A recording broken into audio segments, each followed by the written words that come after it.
Welcome all. In this video, let us discuss about the American War of Independence pertaining to the world geography. Shown here is the map of America, the United States of America as of today, with this part that is shown in yellow color that used to be the English colonies. The American War of Independence. The history of the discovery of America goes back to 1492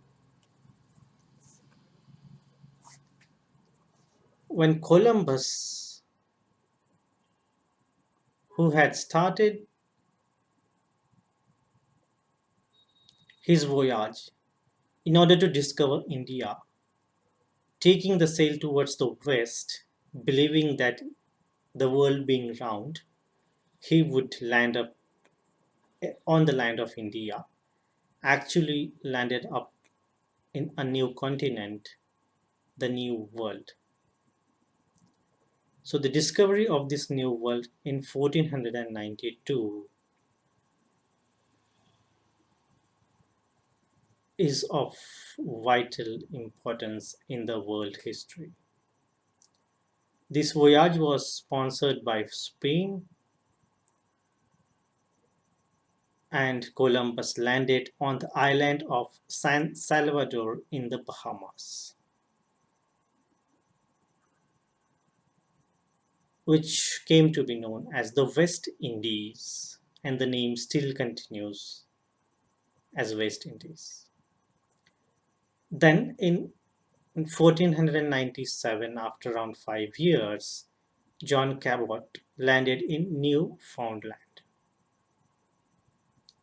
This was the beginning of the British colonial presence in the New World continent, that is, the continent of North America. So herein starts the British colonial presence. Then, after a few years, in 1507, Martin Waldseemüller, he prepared a new world map, and the continent of the New World was named as America after Amerigo Vespucci, who was a merchant and a sailor. So this is the discovery of America, the New World, and the nomenclature America being given after the merchant Amerigo Vespucci. This map here, it shows how the colonial powers they spread over the different areas in this North America. The British had their colonies towards the eastern end. Florida is not a British colony, but it was a Spanish one. And the New France land, the French colonies, they were spread in the interior on the eastern and the western side of the river Mississippi. And this is the Great Lake region, the river Mississippi, the area covered under the French colonies, the British colonies towards the eastern side, and the Spanish colony in the Central America, the Mexico, etc. So this is about the discovery in the ancient history. The topic for today, the American War of Independence.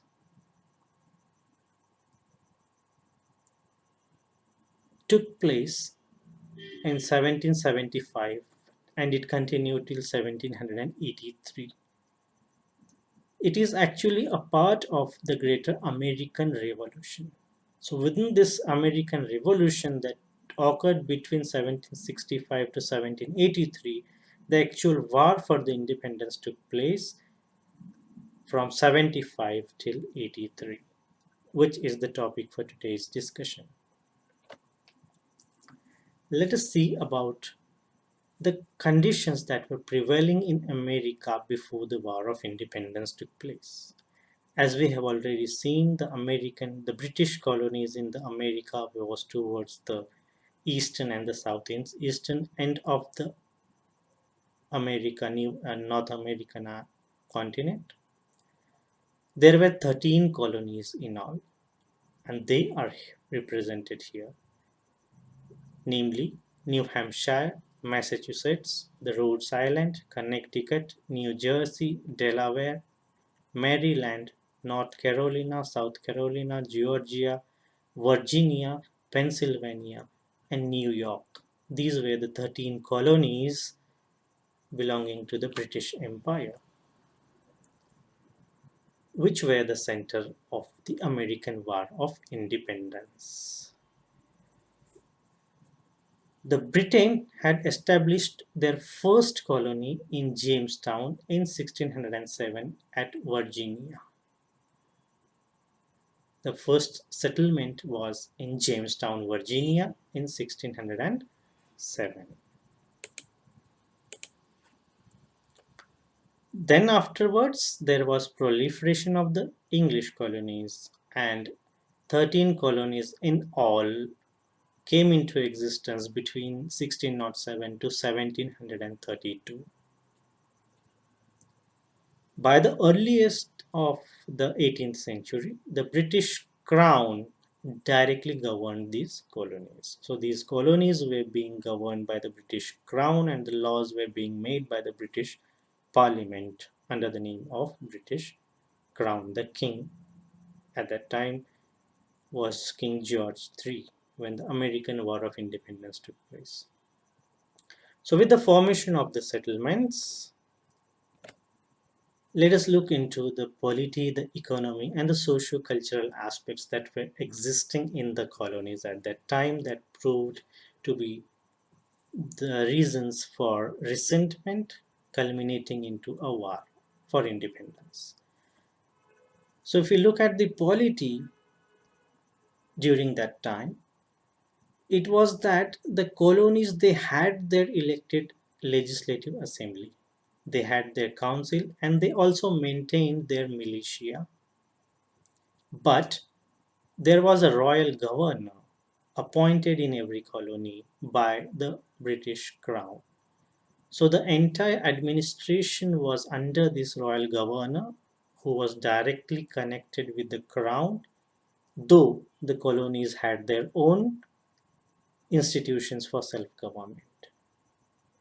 So ultimately, they were being controlled by the British Parliament through the royal governors. If you look at the economy at that time, it was based on agriculture and plantation in particular. The chief products were tobacco, indigo, rice, and sugar. So the plantation required labor, and the laborers were provided by the slaves. There used to be slave trade from the America, from the Africa, I'm sorry. The slaves used to be transported to the new land, and that was a very lucrative business in those period. So the plantation, they were managed by slaves,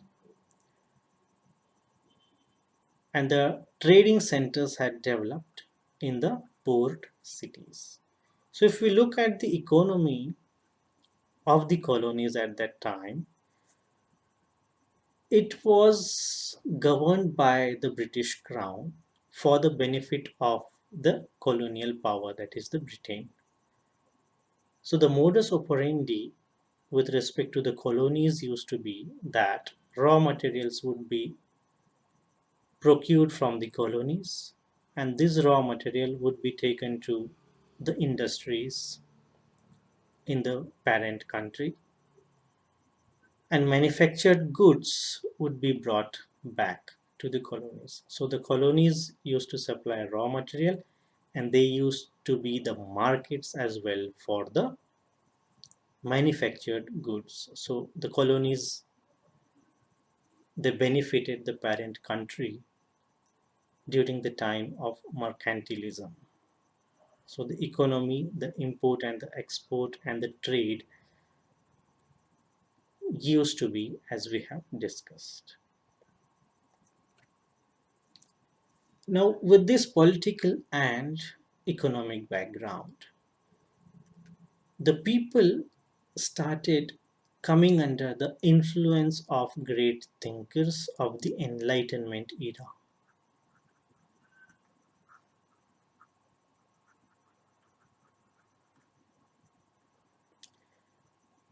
The European thinkers, in particular, had influenced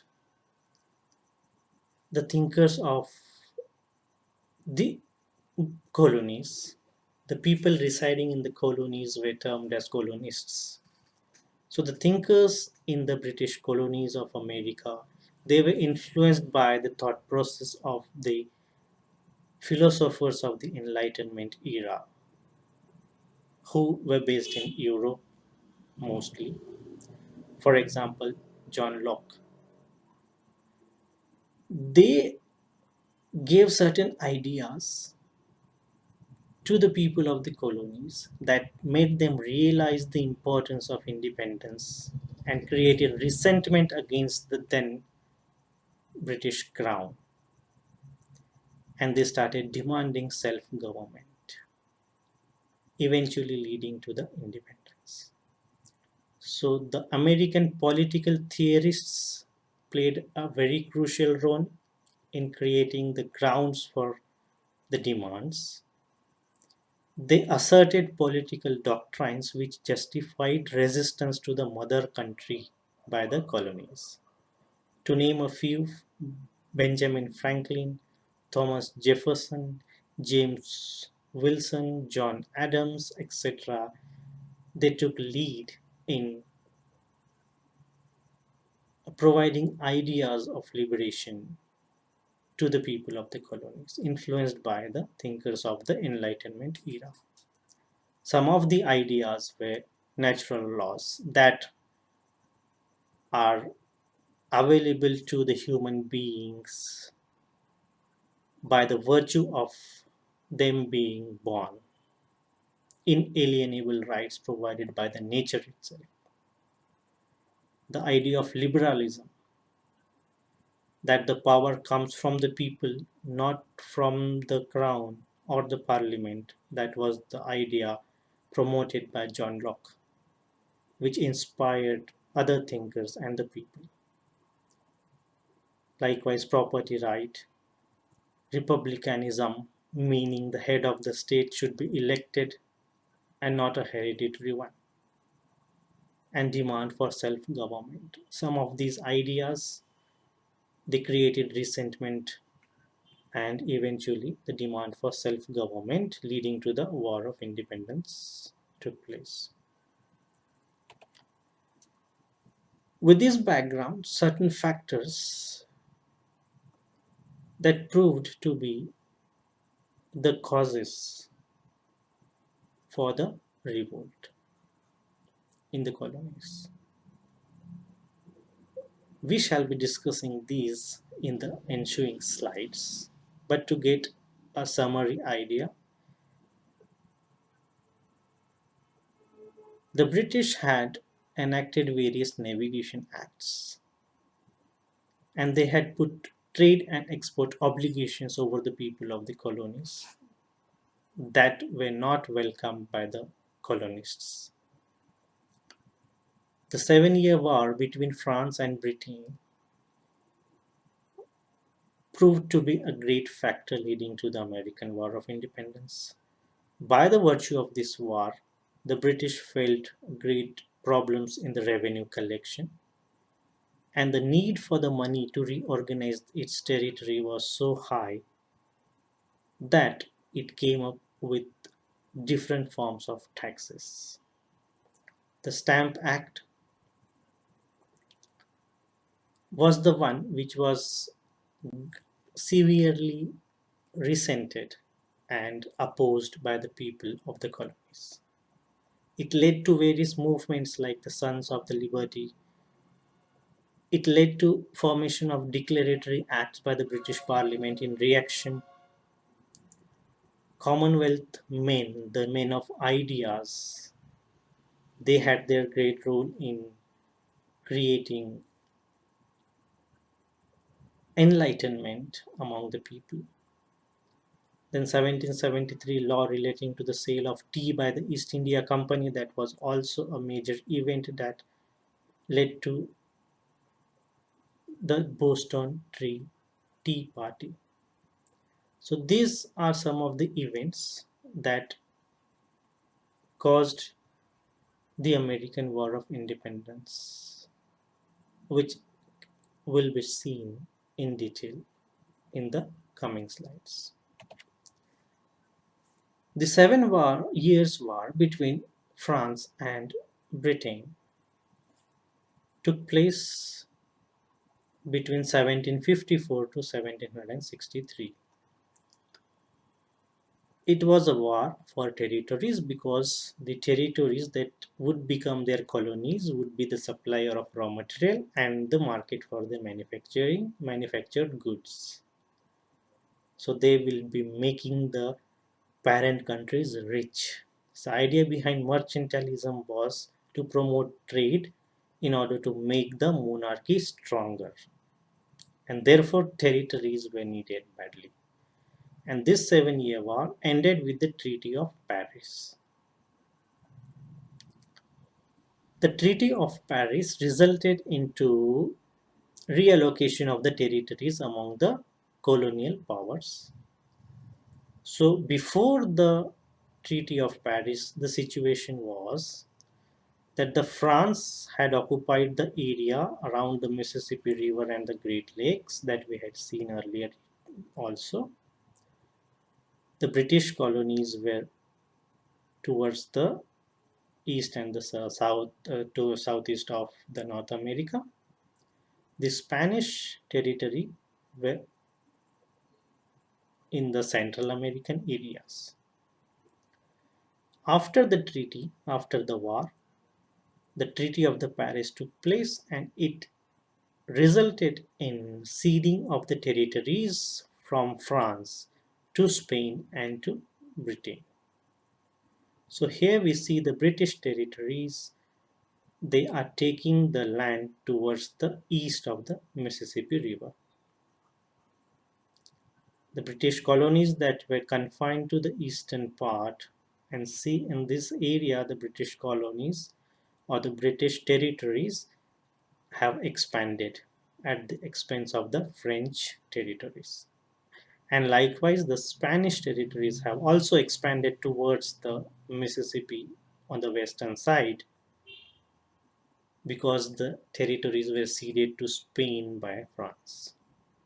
Louisiana was ceded by France to Spain in 1763 with the Treaty of Paris. So this reorganization of the territories had taken place after the 7 Years' War, taxing the British treasury. The British then enacted various acts like the Sugar Act, the Quartering Act, the Stamp Act, to name a few.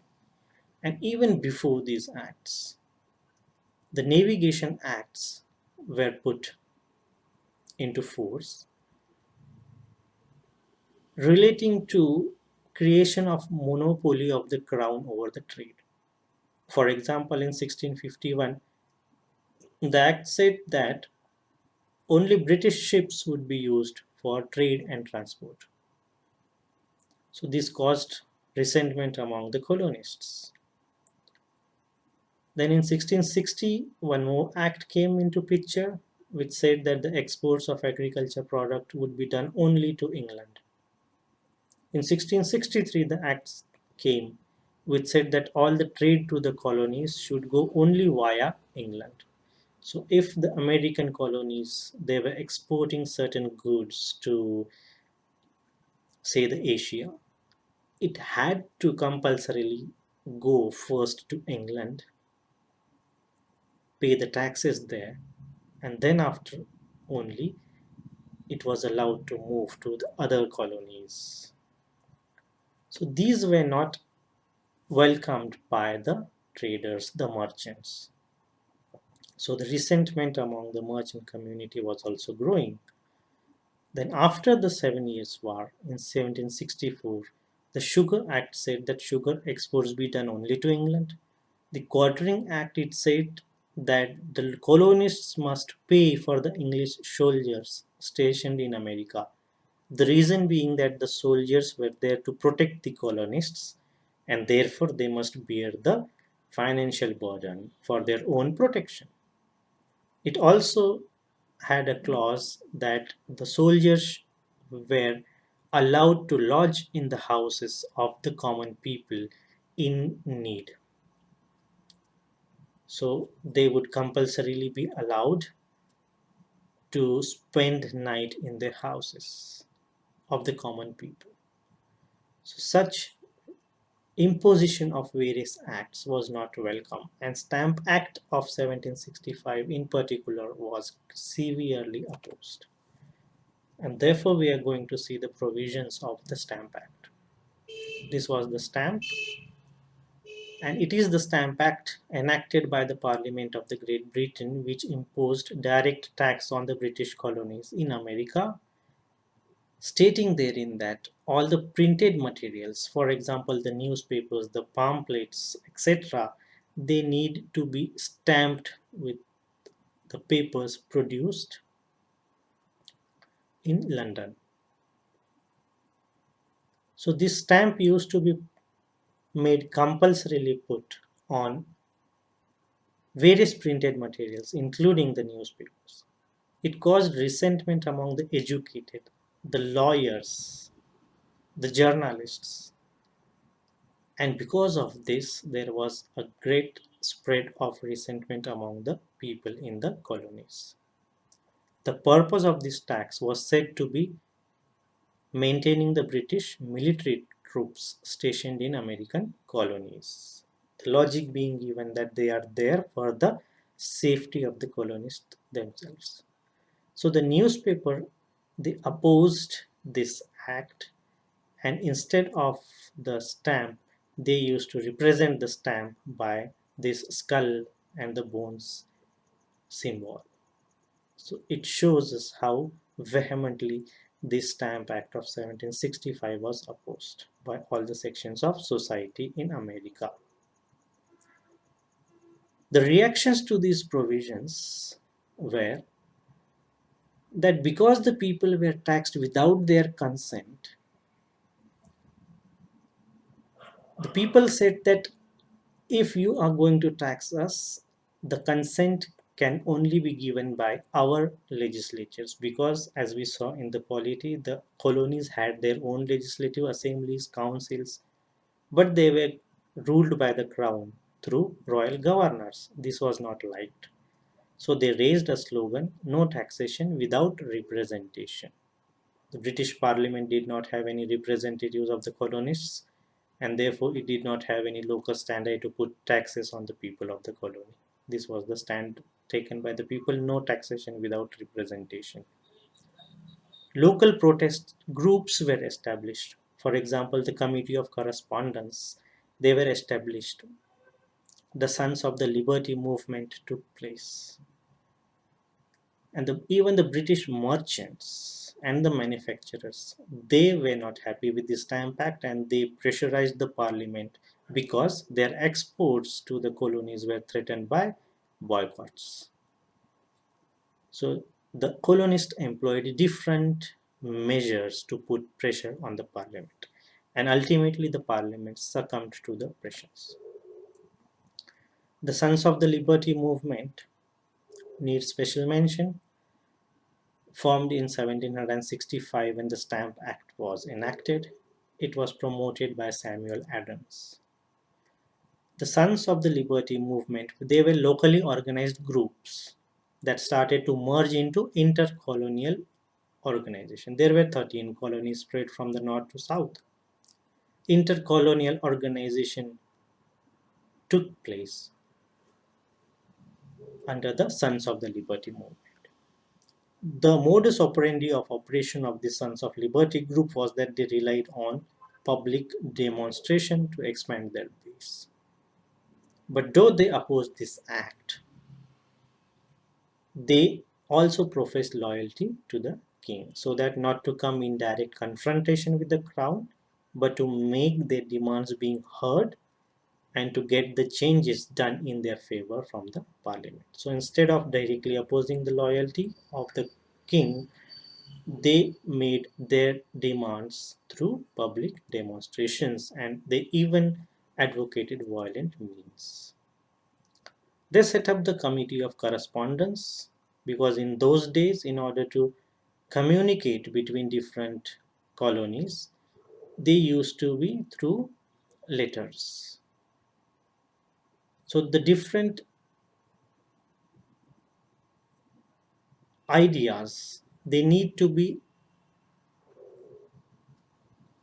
transmitted to different colonies. They needed a coordination.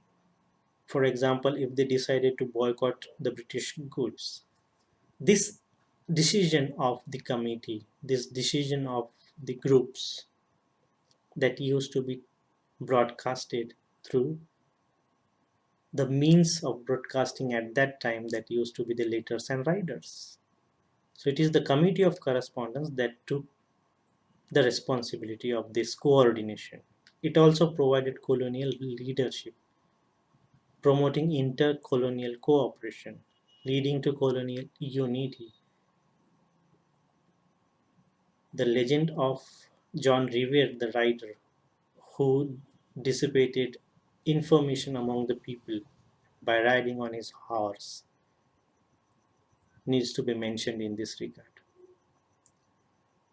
And the Committee of Correspondence, it formed the basis for summoning of the first Continental Congress, which took place in 1774. The Commonwealth men were those who held well-defined set of political beliefs about the importance of liberty and the need for the people to defend their right against the excessive government power. So as we had seen the ideas resentment among the people, the ideas of the Enlightenment that were accepted by the American colonists, like the natural laws, liberalism, republicanism, they were done by this Commonwealth men. It inspired the Americans to resist the Stamp Act and other forms of British taxation. So these were the ideological and the practical reactions that took place after the Stamp Act of 1765 was imposed by the British Parliament on the colonists. And all this led to the repeal of the Stamp Act ultimately on 18th of March 1766. The king at that time was King George III. However, though the Stamp Act was repealed, but the Parliament came out with different forms of domination. They were the Declaratory Acts. In particular, the American Colonies Act 1766. This is the proper name, which is known as the Declaratory Act. It declared that the British Parliament has the taxing authority over the American colonies. So it was the Parliament whose authority was the same in America as in Great Britain. And then this act asserted the Parliament's authority to pass laws. And those laws were binding on the people of the American colonies. So taxation authority as well as the lawmaking authority was with the Parliament. This was the essence of the Declaratory Act. So once again, a new form of subjugation of the people of the colonies. Then in 1767, next year, Townshend Act was passed. Townshend was the Chancellor of the Exchequer, Charles Townshend. So this act was passed that suspended the New York's legislature. It taxed essential goods and it gave the power to the British authorities to search any building or any vessel. So, this unbridled power of search, of taxation, of suspension of the legislatures, they were not taken lightly by the people of the colonies.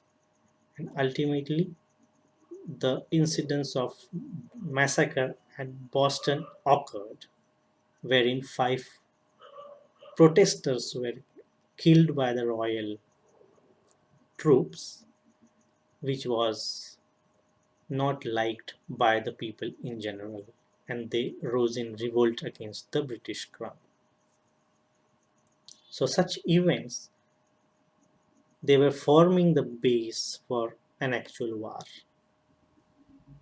Then in 1773, the Tea Act was enacted. It was a law relating to the sale of tea, and taxes were imposed on tea. Tea was a very popular drink and a very important media to earn money by trade for the East India Company. So this act was made to favor the traders, wherein taxes were imposed on the tea. The direct importation of the tea to the colonies was allowed.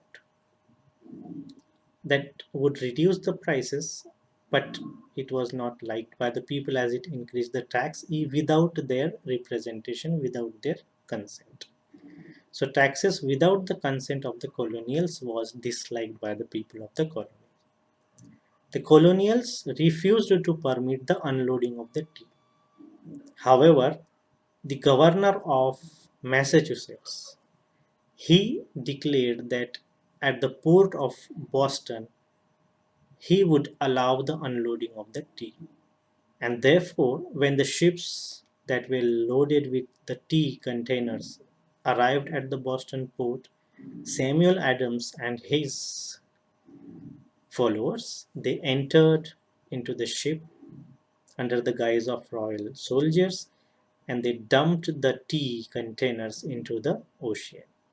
So this incident is popularly known as the Boston Tea Party. Occurred on 16th of December 1773.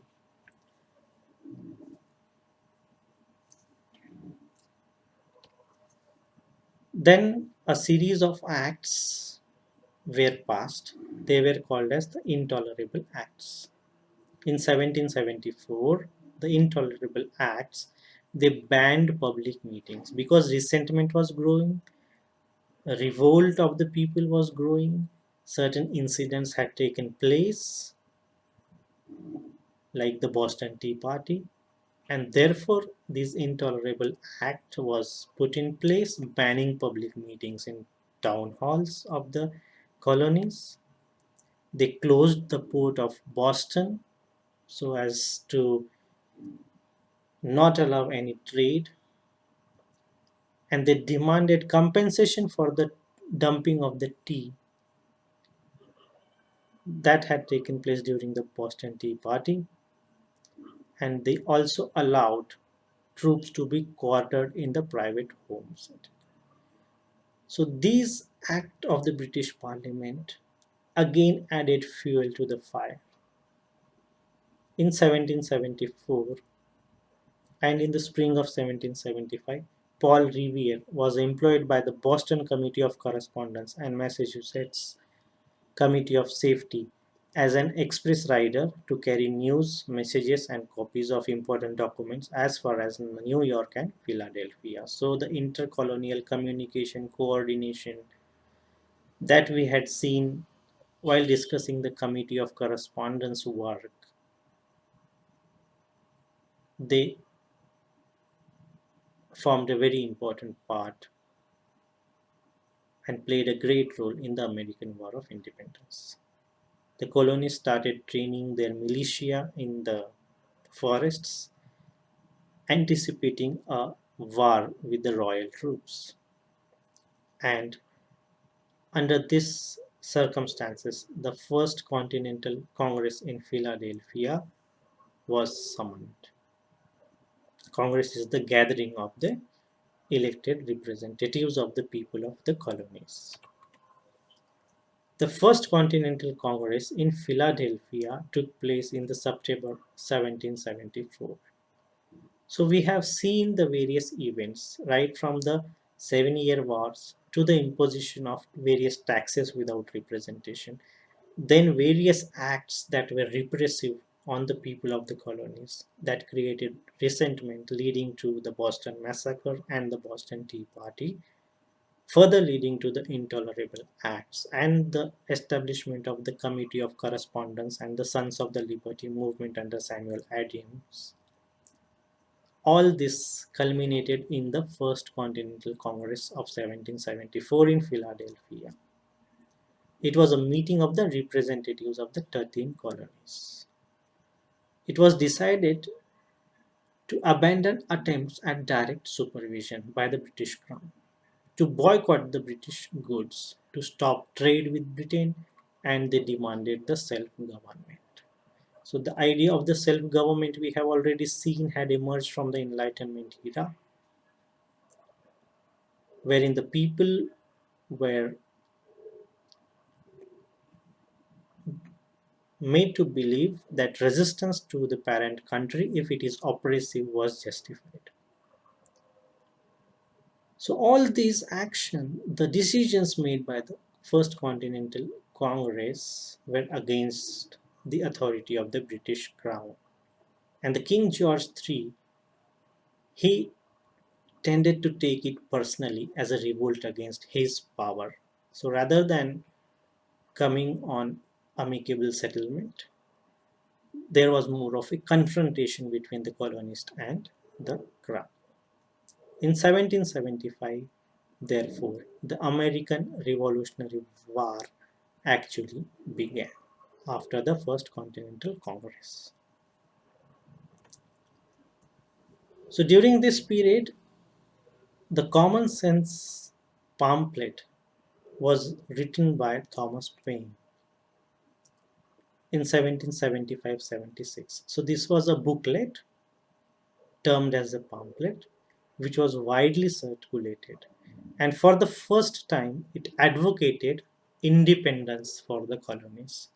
So till then, though there was resentment, though there was revolt, though there was demand for self-government, the idea of independence was not put in writing, but the Common Sense pamphlet of Thomas Paine, it advocated independence for the first time. And by 1776, the Patriots, they had overthrown the existing government in the colonies.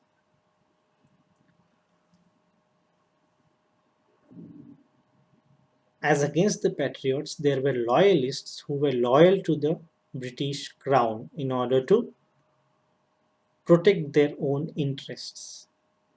Patriots were against the power of British Crown. Then the Second Continental Congress took place in May 1775, once again at Philadelphia, and the assembly began to conduct the government of the colonies.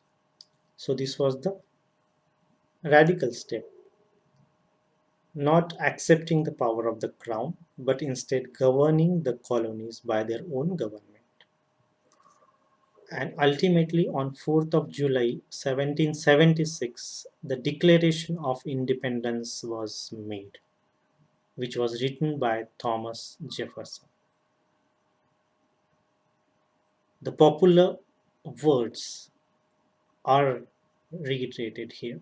We hold these truths to be self-evident, that all men are created equal, that they are endowed by their Creator with certain unalienable rights, that among these rights are life, liberty, and the pursuit of happiness.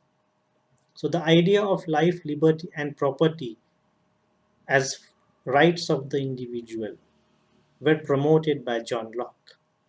These ideas found acceptance among the thinkers of the America, and pursuit of happiness was added by Thomas Jefferson, and this Declaration of Independence of 4th July 1776 became so important that the Independence Day of America is celebrated on 4th of July. This war of independence that had started in 1775, we have seen after the First Philadelphia Congress continued till 1781, wherein the forces of the colonies were led by George Washington. And in 1781 at Yorktown, the forces of the British Crown under Lord Cornwallis was defeated by the forces of the colonists under George Washington. These are the important battles of the American Revolution. And at the Battle of Yorktown, the Lord Cornwallis's force representing the British Crown, they were defeated. And the American colonies, they were supported by Spain and France, believing that they would have an edge over the British if the British powers were defeated in the colonies. And thus they supported the colonists. In 1783, the Treaty of Paris once again took place, and the 13 colonies, they were declared to be independent by the Britain. So having recognized the independence of the 13 American colonies, in the Treaty of Paris of 1783, they formed the United States of America. So the 13 colonies coming together to form the United States of America initially, being recognized as independent by the British Parliament. Thus, the American War of Independence led to the formation of United States of America. Then Constitutional Convention took place and a written constitution came into existence that provided for a federal system of government. So the American Constitution, the written constitution, is believed to be the oldest one in the world that formed federal system of government. It is viewed as a classical federal form of government. The significance of the American War of Independence lies in the fact that it promoted ideas of nationalism, of republicanism, of liberalism. It also had economic consequences on the world as it led to the end of mercantilism. Mercantilism, as we had already stated, is a method of trade wherein the ultimate goal is to make the monarchy of the parent country stronger through trade. It involved importation of the raw material from the colonies to the parent country and exporting the manufactured goods to the colonies, which formed their market. So that system ended, and there emerged a new system of capitalism wherein individual businessmen, individual players became prominent. It opened the new markets and new trade relationships. And politically, the American War of Independence is considered to be the first successful democratic movement in the modern history. So it is a very important happening in the world history that inspired the independence movement of the different colonies at that time, and that led to the formation of United States of America. So this brings us to the end of today's discussion.